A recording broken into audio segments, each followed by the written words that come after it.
The hidden cost of buffing old units. I think we do have talked about this a couple of times in our own channel, which is going to be how the hell is MiHoYo going to be balancing around the buffs. Right? We even made a little tier list on which characters deserves the highest amount of buffs because they desperately need it, such as characters like Wolf, characters like maybe even Sparkle, especially going to version 3. How do we balance out the supports? How do we balance out DPS? So let's see what Mr. Programmer has to say.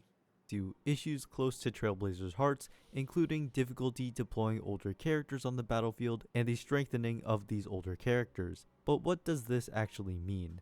As you likely already know, indirect buffs have been a very intentional thing for a while now, with Sunday being the clearest example by how much stronger he makes Jingyuan. But besides new teammates, they've also had things like equipment, endgame combat modifiers, and new types of content, which they've also had things like equipment, endgame combat.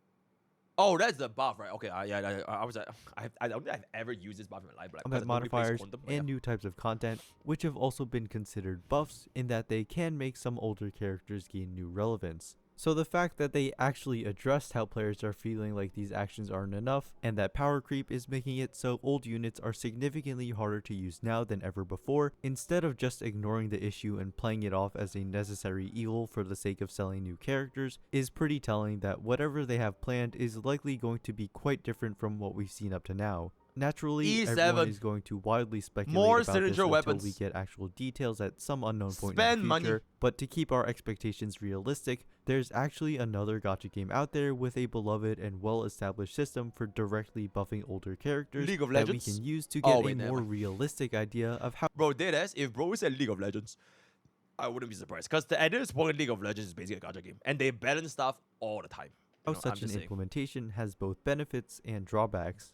Dragon Ball Z Dokkan Battle is my most played gacha outside of Hoyoverse games, and it's been a juggernaut of the mobile gacha space for 10 whole years. Its gameplay is loosely similar to Star Rail in that you build a team before entering battle that can crudely be generalized as being— Is this Super Break? Star Rail in that you build a team before entering battle that can crudely be Wait, I literally saw Super Break, right? I swear I just saw Super Break. Oh, it's Super Attack. Super Attack. Ah, Super Attack. My bad. I thought I saw Super Break. Crudely be generalized as being turn-based, given that gachas have their servers shut down once they start losing. Dragalia Lost is a diabolical game.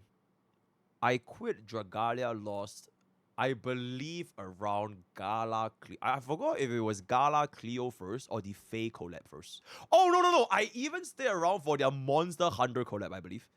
Yeah, they had a Monster Hunter collab as well. Yeah. That was really good. I think that was around time. Money, Dokkan has managed to stay relevant for so long by making crucial changes across the course of its lifespan. One such change was the implementation of the fan-beloved Extreme Z Awakening system, in which you play an event, are awarded 6 pulls worth of premium currency just by completing it, and then are given the materials to upgrade an existing character into a strictly better version of itself.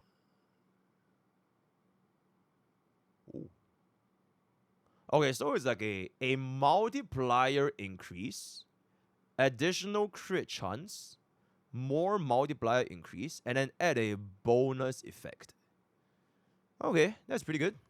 And these buffs aren't small by any means, as units that have become completely irrelevant over time can instantly shoot back up to a top tier must-have. This pretty much seems like a perfect thing to do because players can be happy their old favorites are good again, and the developers actually do benefit because a unit which normally wouldn't have much draw can suddenly become very sought after by players to the point where they're willing to spend. Hail that way. Too generous for their own— Oh my lord, I knew it.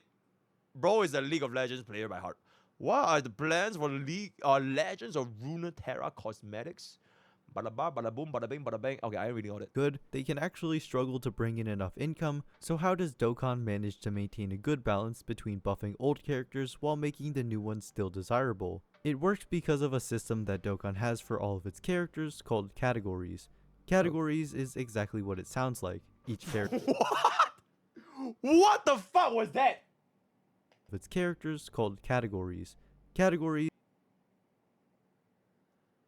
are these— what am I looking at? What am I supposed to be looking at here? Majin Buu Saga, low class warrior, low class god, margin power, movie bosses, movie heroes, miraculous away, master, every Nami, Kian's, Peppy Girls, planet name saga, Peppy Girls, peppy gals. This is how we make teams. They are like super break or follow. This is a team archetype. Is this supposed to be a, oh my god, giantess? Yo, that's crazy. Is exactly what it sounds like. Each character is grouped into multiple tags to be put on teams with characters of those same categories. It's like how Star Rail characters are divided into paths, and some characters have specific synergies with allies of that path, but then if they were also labeled with what planet they're from, their faction, and so on. Dokkan's content is balanced around this, with some battles having exclusive rewards for using a specific category team, and other events going even farther by granting significant buffs to only characters of a certain category. So a new banner character might be the strongest in the game, but these category requirements incentivize you to use your other units you might not. I lost the VIP lounge at the sub. Welcome back, buddy boy. Have been willing to use otherwise. It would be like if Star Rail had a combat stage where all Bellabog characters do double damage, causing Zilla to skyrocket in value and be a better option than any newer DPS. Okay, so it's basically like, you don't buff the units, you just make environments where units feel stronger. Which is kind of like how even power creep took place in Honkai Star from the start. Like, we literally addressed like how power creep really works in Honkai Star. If my editor can slap on the dummy, that'll be fantastic, right? It's like, the way these units feels better or worse is literally only determined by the environment. One day the environment suits you, hey, you're chilling. The next day the environment doesn't suit you, you're fucked. Look at Pure Fiction. I don't know when is the video going out for Pure Fiction, but yeah, just look at Pure Fiction. The moment the environment doesn't suit Super Break, bro, you could be shielded for your entire lives. You are living a sheltered life in a fucking mansion called Super Break. Never outside. Completely out of touch. Hail Super Break, hail. The moment you step outside without that shilling buff, right? It's done, buddy. So the system is really good for how it encourages unit diversity, but there is one pretty significant downside. Making new units strong while maintaining the strength of older ones and having content designed around the fact that players have access to both ends up heavily incentivizing having accounts be built around horizontal scaling rather than vertical scaling. What I mean by that is that entering a game like Dokkan as a new player is incredibly daunting because of how it expects you to be able to have all these different kinds of teams rather than just one good one. Like as an extreme example, there's a game mode where you bring 112 characters, or 16 teams of 7, into a gauntlet of stages where you can't reuse a team after they clear a stage or get knocked out. The 4 What? What? Bro, and when we asked for 3-team content, Twitter wanted to fucking cancel me. Like, I said like, yo, Honkai Star Rail needs 3-team content. Twitter was like, oh my god, pay to win, unrelatable, out of touch, shut the fuck up, kill. Oh, people are having 200 team contents, bruh. What is this, 160 units? Dokkan is 10 years old? Okay, even so though, even so, it is once again tying back to, because you have an environment, a game mode that makes you make use of the old units that you will otherwise not use. It is frankly a super, super good fix. Because power creep is when the new units replace the old units, right? So what if you have a content such that the old units just don't get replaced? For example, this, right? Even if these units 1v1, maybe the old units won't compare. But if you have a stage where you can actually use these old units, you will still use them. Because who the fuck else are you going to use? Nothing? So I feel like this is honestly cooking, bruh. The 4 free-to-play teams the game gives you is obviously... Nah, I'm not talking like Honkai Star Rail needs like 20 teams, right? This is just an extreme example. But I think adding incentives, right? Adding content, adding gameplay, adding endgame, which allows you to have a reason to use more than just the 2 same teams over it. Because there can only be so many meta, right? There can only be so many buffs, there can only be so many enemies, so many environments. There will always be this limited number of spots where you can use your units. So the moment you open up these spots to more people, you can then feel that these old units that you otherwise did not use in the past, they can now have a purpose again. It is really just that not nearly enough to make significant progress in it. I'm not listening. New players basically have no chance of clearing any of the other new challenging content because of its category requirements. Of course, any player can reach that point after playing long enough and collecting enough characters, but I could definitely see this being Oh overwhelming. my god, you know what's the best part? This will quite literally address a huge problem of the community that had a problem with my power creep take because they keep pulling for every single unit, right? Because if you want to think about it that way, pulling for more units is technically more fun. Right? Because you get to play with more units. Nobody has to play with vertical investment in the same team. Right? Nobody pulls for islands, right? It sucks, right? You literally don't get to see the animation or the tits or whatever. But pulling for multiple units, generally more people would tend to lean into that. So having a something like this, where it incentivizes players that actually pull for horizontal investment, it is even better. Because now that people that were actually greedy and stupid and they pull for like every single fucking DPS, they now have a purpose to use them. You know, it quite literally solves the problem that people complain. They don't complain about power creep. They complain because the units that they once used were not getting used anymore. So the moment you introduced a demand for them to use these old units, it's done. Bro, it solves everything, bro. And a point of frustration for some. And also, a Dokkan unit getting an EZA doesn't always necessarily save it, as it's still confined to not being further adjusted after being shipped out. Sometimes a character gets one and they're still just not that good. EZA'd units are also still prone to being power crept, which is why Dokkan decided to just do it again by introducing super EZAs to rebuff old EZAs. The system clearly isn't meant to combat the root cause of power creep and is more of a series of short-term solutions. So when it comes to Star Rail characters getting buffed, I can't help but think there has to be some Bro is shocked. kind of catch. This game is a money-making machine, in large part to power creep making new characters so incredibly desirable. Hoyoverse does some cool things sometimes. Okay, enough, bro. The amount of times I've seen this news is all. Okay, yes, I get it. Bro is making a nuclear reactor. I get it. I've played these games before, right? I've seen the news before. But it's hard Holy to shit. believe they would just throw away what Enough works is by enough, making right? characters already owned by a Nuclear. portion of the player base meta relevant again without selling a new unit, while decreasing the incentive for pulling new ones. And if we look at the original developer post, something nobody is really talking about is how they mentioned adding new challenge goals to the game. Maybe being tasked. Bro, 3-team content, guys. Really talking about is how they mentioned Legit. I think that is really the easiest way, the fastest way, the simplest way, the most cost-effective way to fix power creep. It will never remove power creep, right? Power creep will never be removed because they will always release newer units with newer synergies. But it gives people a reason to use the old units. Sure, you'll be like, okay, what if I don't have enough units then? Then it wouldn't concern you in the first place. Because if you don't have enough units, let's just say you are a day one player, right? If you don't have enough units, you either have been hoarding like a madman, or you probably pull vertical investments. And then if you were in that camp, then you probably wouldn't even be complaining about power grid in the first place because you should be clearing. And if you're a brand new player, it is like Bob, right? For example, Bob is gonna be cooked, right? Bob is gonna fuck 3-team content. Bob is dead.